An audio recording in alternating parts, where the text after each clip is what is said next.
you're a busy man this season. You've got Conclave, you've got The Old Man, you've got Spellbound. Three great roles, but all incredibly different. What makes you say yes to something? Well, a lot of it is just fear that nobody will ask me again. That I am an actor after all, and we're a rather insecure bunch. By the way, you've left out giant.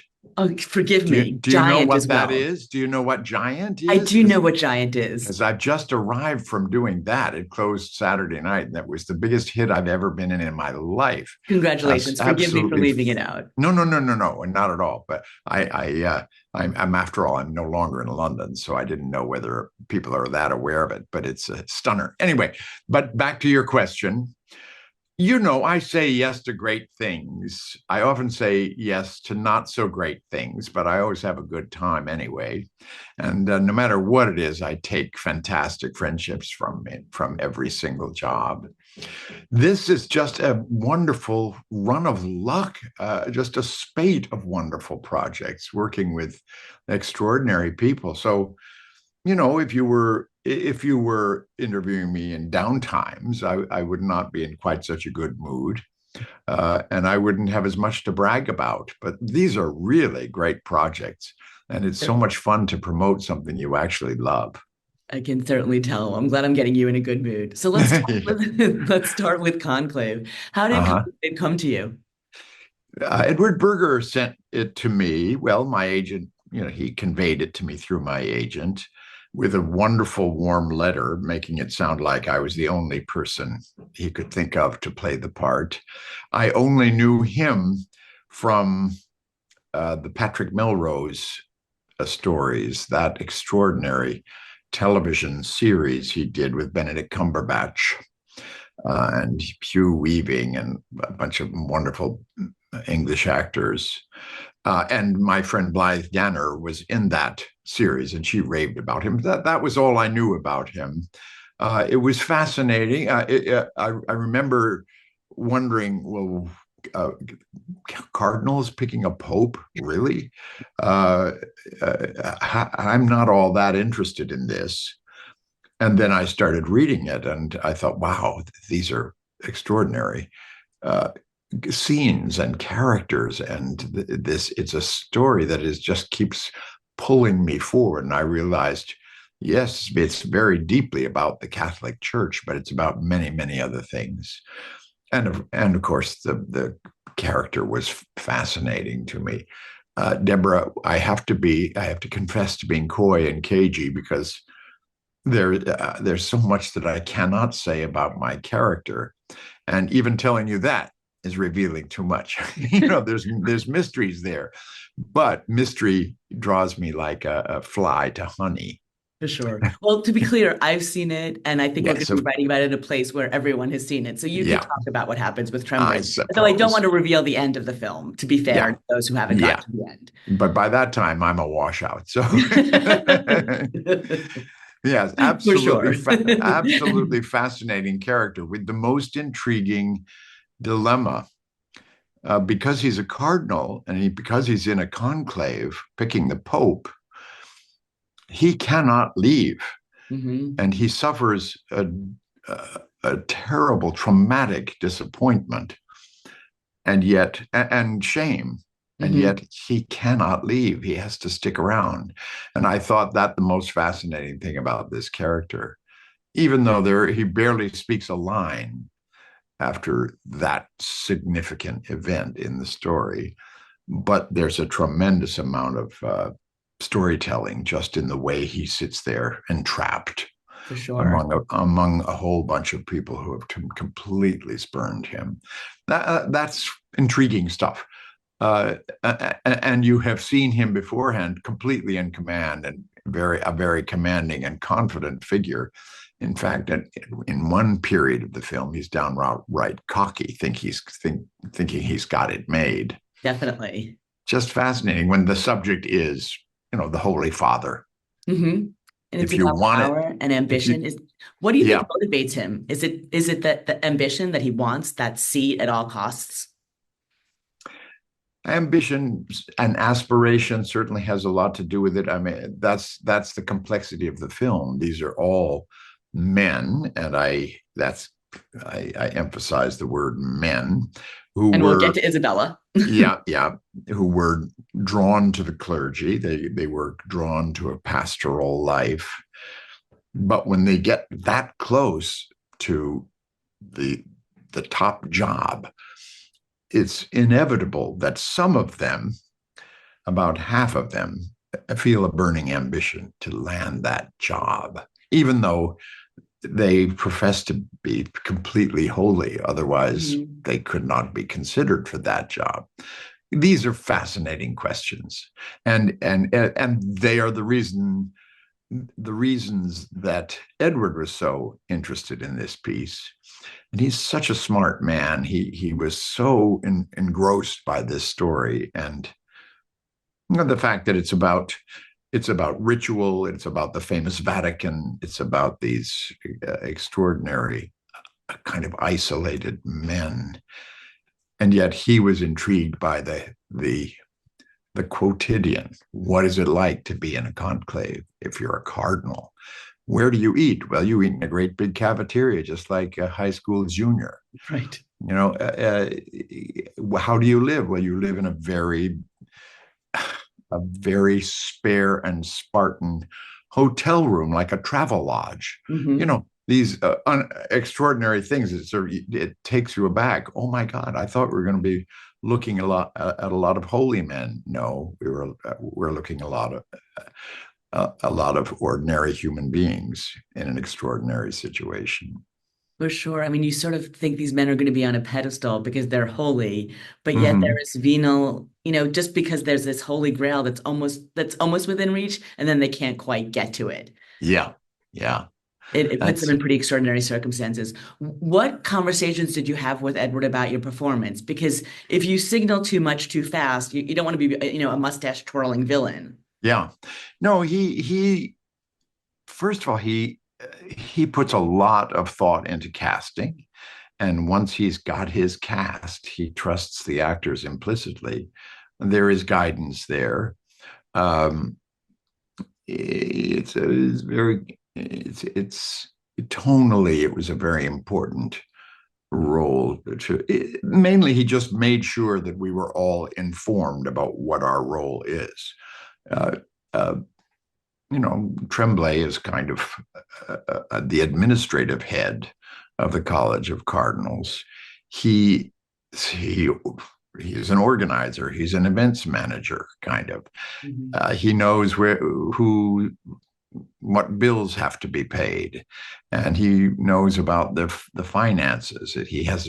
So when he is gradually revealed as corrupt, it's because, well, he has access to the sources of corruption. Uh, so he's kind of an administrative character among a bunch of holy men, and yet he is a holy man himself. Or that's how he got into it to begin with. Uh, he's very clever. He knows how to press Lawrence's buttons. Uh, that is Ray Fiennes in his wonderful performance when he says, "Be careful. You're more ambitious than you think." He has a way of making people question, oh my God, they're suspecting my motives, but how do I make them suspect their own? For It's sure. a very clever man. You really see how that twists Lawrence's mind and how he's thinking about it. Well, maybe I do want Yeah, to quote myself. Talk about yeah. that ensemble. It's really a powerhouse ensemble. In addition to Ray Fiennes, you've got Stanley Tucci, Isabella Rossellini. What was it like being on set with that lineup of actors? No, it was just wonderful, and the list goes on and on. The College of Cardinals is an international group. Uh, Nina Gold, our casting director, is a kind of casting genius. Mhm. The last time I worked for on a project which she cast, she picked me as Winston Churchill, in The Crown. Uh, so it was her job to cast the College of Cardinals, this international band of men, and she scoured the world because it's such an international group. So you have, just to rattle off names that you won't recognize: Jacek Coleman, Mirab Ninitsi, Lucian Msamati, Brian O'Byrne from Ireland. These are actors from all over the world. Thomas Leubel from Munich, Germany. In their nation, they are celebrated as Right. much as they're like their nation's Olivier. Uh, and yet some of them are playing very small parts, small but absolutely key. Mhm. No character is wasted in this storytelling. And you get to know about 20 of these men. You get to know a lot. And of course, Isabella herself, who, although it was very interesting in one of our press conferences hearing Edward talk about persuading Isabella to take the role Mhm. because there are so few lines. Right. He told her, please take the role. I intend for the audience to see this story told through your eyes. We are going to watch you watching everybody else, and you will perform the most significant moment of the whole story where things truly change. At least the most important moment in Tremblay's story, for sure. And of course, Isabella is hypnotic in the film. You Absolutely. can't take your eyes off her. And And then it works. That's exactly how it worked. And she has one of the great faces, you know. she Uh, indeed she does.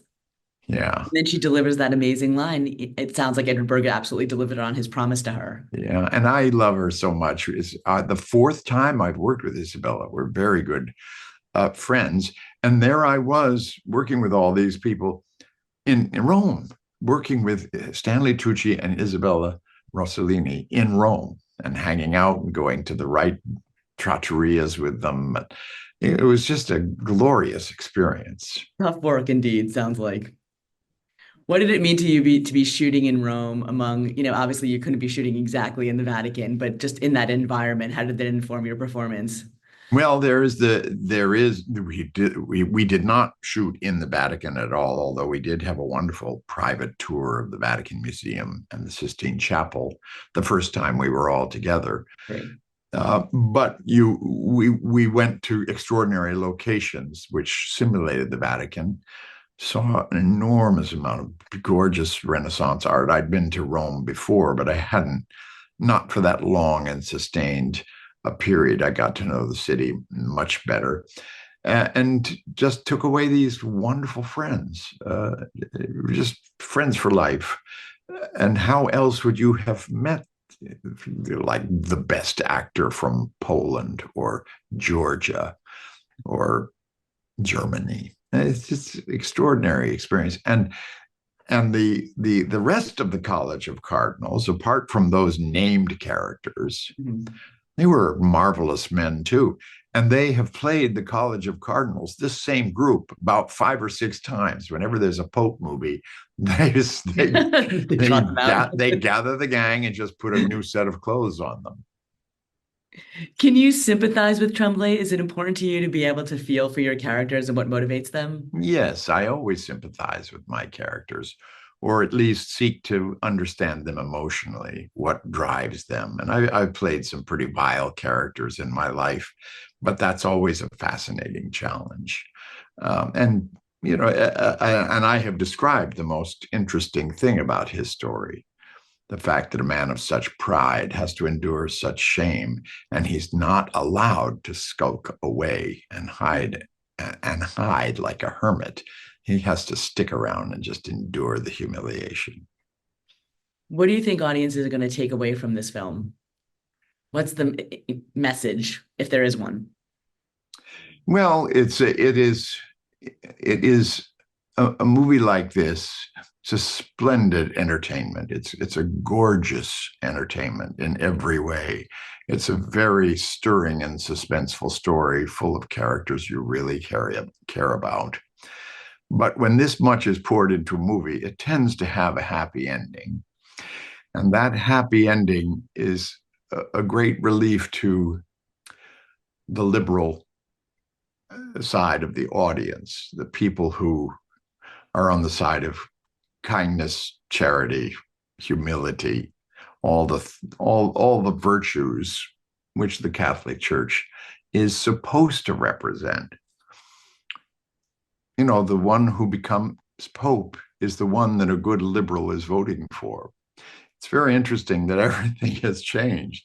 Uh, as I said again at one of these press conferences, if the American electorate in the last election had been made up of our cast and crew, the results would have been very different. If only, if only. So instead of being a sort of ratifying the sort of liberal longings of an audience, it has become a kind of wistful comfort food. Mhm. Oh my God, how wonderful if the real world were like this. It's just so very interesting that it's a story about the Catholic Church that resonates with that kind of impact. Indeed. I can't let you go without asking about the old man. It seems like you Uh-huh. and Jeff Bridges have an incredible chemistry between the two of you. Yeah, he is the best. Have you ever had the chance to interview him? I have not, but I'm hoping this cycle I can to talk to him Yeah, about the show. he's just Performances are amazing. the most wonderful man. He's like an unstoned Big Lebowski, about 30 years older. I just adored him. We became such great friends. And it was wonderful because he loves a great acting challenge. It's a story of an extremely complicated friendship. I mean, what kind of friendship if is it when one of the two friends has conspired to have the other one assassinated, Makings of a beautiful friendship. and yet they've managed to get back together and press on. It was it was a wonderful experience. It's been great that it's had such a great reception. You've had such an extraordinary career. What does it mean to you to still be getting roles of this caliber at this point in your career? Well, interestingly, I feel like I'm getting better roles than ever. I suppose it has to do with having survived this long. I'm Mhm. 79 now. Uh, I don't know why, but there are a lot of stories being told about old men. One of them is even called The Old Man. Uh, and there aren't a lot of us around, if you've hung around this long, you get those roles, and just look at them. You've rattled them off yourself, and the most thrilling of all, I have to say, I know you're here to talk about awards and movies and TV, but this experience I just finished in London was absolutely unbelievable. Giant, this new play by Mark Rosenblatt, which was such a success at the Royal Court Theatre, which is the major theatre for new writing in London for the last 60 years, starting with Look Back in Anger, tough, challenging theater. Well, this is the Giant was the perfect Royal Court play. So good that it's moving to the West End in April. So Amazing. make your plans to come to London and I'm see it, booking my Deborah. ticket right now. Well, thank you so much. So, This has truly been a oh, pleasure. is that all? That's all? You're so That's great all. They're at making this. me rap. They're yelling at me. Okay. Well, it's a pleasure to talk to you.